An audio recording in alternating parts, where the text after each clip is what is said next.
ಈಗ ಪ್ರತಿಯೊಬ್ಬ ಹಿಂದೂದು ಗಂಗೆಯಲ್ಲಿ ಸ್ನಾನ ಮಾಡಿದ್ರೆ ಪಾಪಕರ್ಮಗಳು ಇದಾಗ್ತದೆ, ಅದನ್ನ ಆ ಒಂದು ಭಾವನೆಗೆ ಧಕ್ಕೆ ತರುವಂತ ಹೇಳಿಕೆ ಗೊತ್ತಿಲ್ಲಪ್ಪ, ಅದ್ರ ಬಗ್ಗೆ ನನಗೆ ಗೊತ್ತಿಲ್ಲಪ್ಪ. ಅದ್ರ ಬಗ್ಗೆ ನೀವು ಹೆಂಗನ ವಿಶ್ಲೇಷಣೆ ಮಾಡ್ಕೊಳ್ಳಿ, ನಾನು ಅದ್ರ ಬಗ್ಗೆ ಮಾತನಾಡಕ್ಕೆ ಹೋಗಲ್ಲ.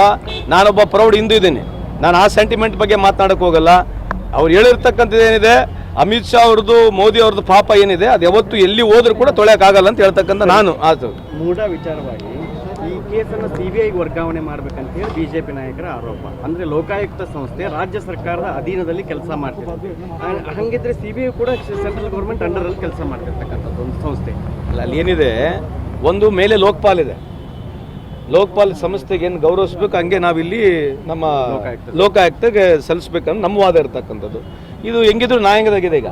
ಸೊ ಅದು ಏನು ಚರ್ಚೆ ಆಗುತ್ತೆ ಏನಿಲ್ಲ, ಆಲ್ರೆಡಿ ಡಿಬೇಟ್ ಆಗಿಬಿಟ್ಟಿದೆ, ವಾದ ವಿವಾದಗಳು ಆಗ್ಬಿಟ್ಟಿದ್ದಾವೆ. So will have to wait. ನಾನು ಅದ್ರ ಬಗ್ಗೆ ಮಾತಾಡಿದಾಗ ಅರ್ಥನೇ ಇಲ್ಲ. ಸರ್, ಈಗ ತಮ್ಮ ಜಿಲ್ಲೆಯಲ್ಲಿ ಈಗಾಗಲೇ ಬಿಜೆಪಿಯಲ್ಲಿ ಒಳ ರಾಜಕೀಯ ಹೆಚ್ಚಾಗಿರುವಂಥದ್ದು. ಇವತ್ತು ವಿಜೇಂದ್ರ ಅವರು 45 RSS ಸಂಘ ಸಂಸ್ಥೆಗಳದ್ದು ಸಾಮಾನ್ಯ ಸಭೆ ಧಾರವಾಡದಲ್ಲಿ ನಡೆಸ್ತಾ ಇದ್ದಾರೆ. ಸರ್, ಮಾಡ್ಬೋದ್ರಿ. ಈಗ ಅವ್ರು ಏನು ಮಾಡ್ತಾರೆ, ಅವ್ರು ಏನೇನು ಮಾಡ್ಬೋದು, ಅದಕ್ಕೆ ನಾನು ಹೆಂಗೆ ಉತ್ತರ ಕೊಡಲಿ? Let him do it.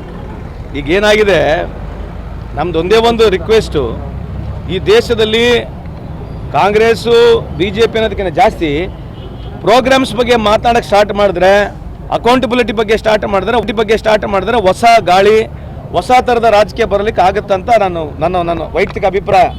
ಮೊನ್ನೆ ತಾನೇ 76ನೇ ವರ್ಷದ ಗಣರಾಜ್ಯೋತ್ಸವವನ್ನು ಆಚರಣೆ ಮಾಡಿದ್ದೀವಿ. ಎಲ್ಲ ಯಂಗರ್ ಜನ್ರೇಷನ್ ಕೈ ಮುಗಿದು ಕೇಳ್ಕೊಳ್ತೀನಿ, ಕಾಂಟ್ರವರ್ಸಿಗಳು, ಈ ವಾಟ್ಸಪ್ ಯೂನಿವರ್ಸಿಟಿಗಳು, ಈ TVಗಳು ಏನು ಹೇಳ್ತಾವೆ ಅದನ್ನೇ ಫೈನಲ್ ಆಗಿ ಸಾಧ್ಯನೇ ಇಲ್ಲ. ನೀವು ಓದ್ಕೋಬೇಕು, ಅರ್ಥ ಮಾಡ್ಕೋಬೇಕು. ಯಾವುದೇ ರಾಜಕೀಯ ಪಕ್ಷಗಳು ಏನು ಮಾಡಿದಾವೆ ಪ್ರೋಗ್ರಾಮ್ಸ್ ಬೇಸ್ಡ್ ಮೇಲೆ ನೀವು ಮಾತನಾಡಿದ್ರೆ, ಪ್ರೋಗ್ರಾಮ್ಸ್ ವಿಚಾರಗಳನ್ನ ನೋಡಿದ್ರೆ ದೇಶಕ್ಕೆ ಅನುಕೂಲ ಆಗ್ತದೆ. ಯಾಕಂದರೆ ಇದೇನು BJPಯವ್ರ ಸ್ವತ್ತಲ್ಲ, ಕಾಂಗ್ರೆಸ್ನವ್ರದ್ದು ಸ್ವತ್ತಲ್ಲ. ಇದು ಈ ದೇಶ, ಇದು ಪ್ರತಿಯೊಬ್ಬರದಿದೆ. 140 ಕೋಟಿ ಜನರ ಜವಾಬ್ದಾರಿ ಇರತಕ್ಕಂಥ ಈ ದೇಶ ಇದೆ. ಅವರಿಗೆ ನಾವು ಮನವರಿಕೆ ಮಾಡಬೇಕು. ಮುಂದಿನ ಭವಿಷ್ಯಕ್ಕೆ ಯಾವ ರೀತಿ ಇದೆ ಅಂತ ವಿಚಾರಗಳು ಬರಬೇಕನ್ನೋದು ನಿಮ್ಮ ಮುಖಾಂತರ ಆಗಲಿ ಅಂತ ನಿಮ್ಮ ಮುಖಾಂತರ ಕಳಕಳಿ ಮನವಿಯನ್ನು ಮಾಡ್ಕೊಳ್ತೀನಿ.